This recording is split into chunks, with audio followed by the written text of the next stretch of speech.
Hi, I'm Susannah, and I'm a research analyst in the IR office at the UC Office of the President in Oakland, and the title of my proposed study is College Destinations of Students Admitted to the University of California Who Did Not Enroll.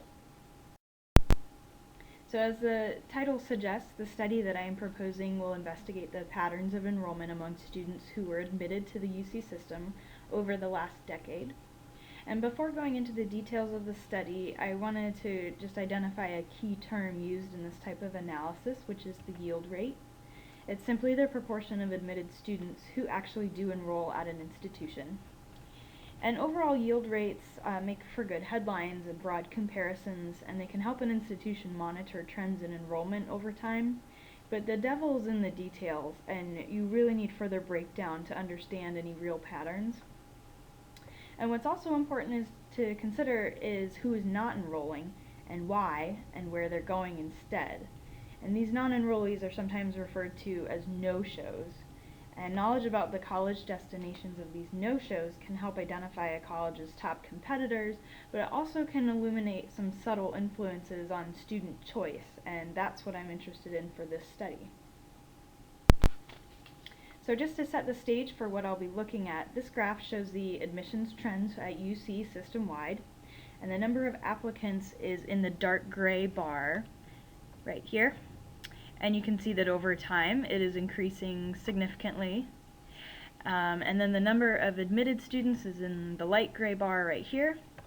And you can see that number has also increased over time, but to a lesser extent. And then the number of enrollees is here in the white bar. And so that has only increased slightly. And then I'm showing the yield rate here in the blue line. So you can see that that yield rate has actually decreased since 2003. And that could be a troubling sign for a school, or it could be a strictly numerical result of more students sending out more college applications, or it could be attributed to a number of other factors. And my study would attempt to sort out the complexities of that trend. So in order to do that, I propose looking at these applicants in red, which are the admits who did not enroll at UC in the year that they applied. So I'm looking at what's already published on the topic. Stats on yield rates and top competitor colleges are widely available. Lots of institutions want to know which other colleges their admitted students go to so they know where they're losing their students to, and there are other uses. But what's a little bit less common is in-depth studies on the students in the no-show category compared with the students who do enroll at a particular institution. And that would include looking at factors such as trends over time and disaggregating various groups of students by ethnicity, income level, parent education, academic preparedness, and looking at their individual yield rates and destinations. And another important thing to consider is the broad context. So what's going on in the larger environment? Like what were some major legislative changes or revised admissions policies that could affect which students end up admitted and whether they choose to attend? What's the budget situation and available financial aid? What are the regional, state, and national economic climates? And then placing these factors on a timeline and overlaying the enrollment trends on top of those changes could reveal some pretty interesting correlations.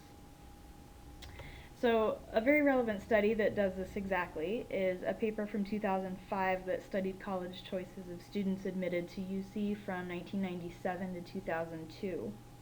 And this time period is particularly important because it was immediately after Prop 209 passed, which essentially removed affirmative action in California. And the study found that top URM admits were much less likely to enroll at UC compared with non-URM admits. And they found that the gap increased over the time period studied. So the research questions that I would like to begin my study with would be, how has the applicant pool changed over the last 10 years? We know it's increased overall, but I want to know how the composition has changed, and do those changes correlate with some economic fluctuations? Where do admitted students ultimately enroll? So this will include compiling a list of individual institution names and tables of yield rates, and that's primarily going to be used for adding a data link to our new UCOP IR website. But the more interesting view of institutions will be by Carnegie classification and other broad groupings. And then what are the demographics among no-shows versus UC enrollees? What are the specific yield rates among underrepresented minority students, students in the top tier academically, low-income students?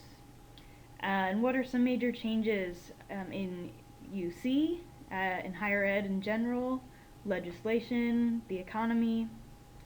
And exploring the answers to these questions should lead me eventually to more specific questions, such as, do lower income students with high test scores tend to choose elite private schools at different rates in different economic climates?